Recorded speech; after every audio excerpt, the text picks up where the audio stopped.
ఈశ్వరేచ్ఛకు ప్రకటనయే. Creation is only an expression of the will of God.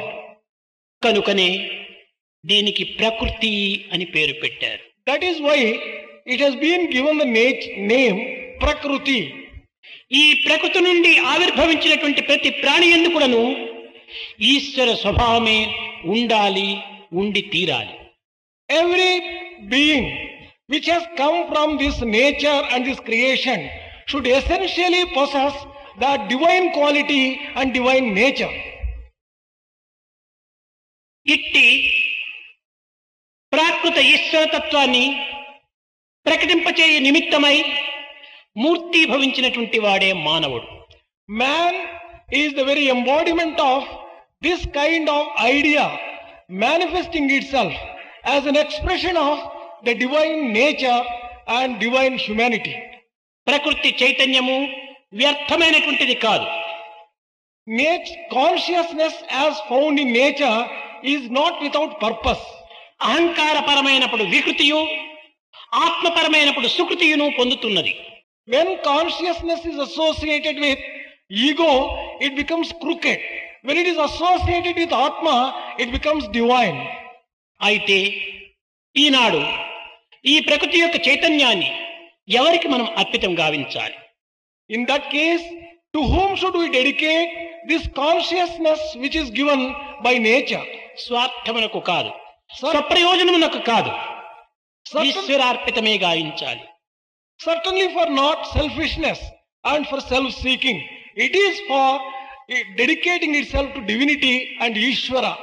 కానీ ఈనాడు అహంకారపరమైనటువంటి యొక్క ఆశలను అభివృద్ధి గావించుకోవటం చేతనే మానవత్వం అనేటువంటిది నశించి దానవత్వము పశుత్వంగా మారి దివ్యత్వాన్ని మరిపించి దైవత్వానికి దూరమై దానవత్వంలో జీవిస్తూ ఉంటున్నాం. As man has developed selfish desires in excess and beyond any limit, he has lost his human nature, his divine nature, and becoming an animal, a brute and a demon. కనుకనే మానవుడు వేయు ప్రతి అడుగు కూడాను ధర్మము తప్పుచున్నది. That is the very reason why at every step man is going on the unrighteous path. ప్రతి ఆశ యందు కూడాను కేవలము ఒక భవిష్యత్తు అయినటువంటి యొక్క అభివృద్ధి మార్గాన్ని విస్మరించిపోతున్నది. Every desire is devoid of the future welfare and future progress. ప్రతి ఆశ దురాశగా మారుతున్నది. Every desire is becoming greed. మానవ అభ్యుదయ భావాలు అడుగంటిపోతున్నవి. Ideas which will bring about human welfare are totally absent. మానవుని కన్నుల యందు ప్రేమ నశించినది. Love has lost its presence in the vision of man. మానవుని మాటల యందు సత్యము సంకుచితమైపోయినది. Truth is totally disappearing in the words of man. ఆధ్యాత్మికమా కేవలం ఆడంబరంగా రూపొందుతుంది. Spirituality is becoming a mere pompous show. కామక్రోధాది గుణములు కేవలము అదుపు తప్పి స్వేచ్ఛగా విహరించుచున్నవి. Evil qualities like anger, desire, excessive desire, మానవుని యందు చైతన్యము చల్లబడినది.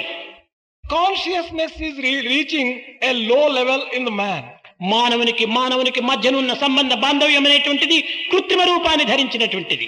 The type of relationship that must exist between man and man is becoming highly artificial. నిజము చెప్పవాలంటే మానవత్వమే శూన్యమైపోయింది. If truth has to be spoken, one has to say that humanity has disappeared.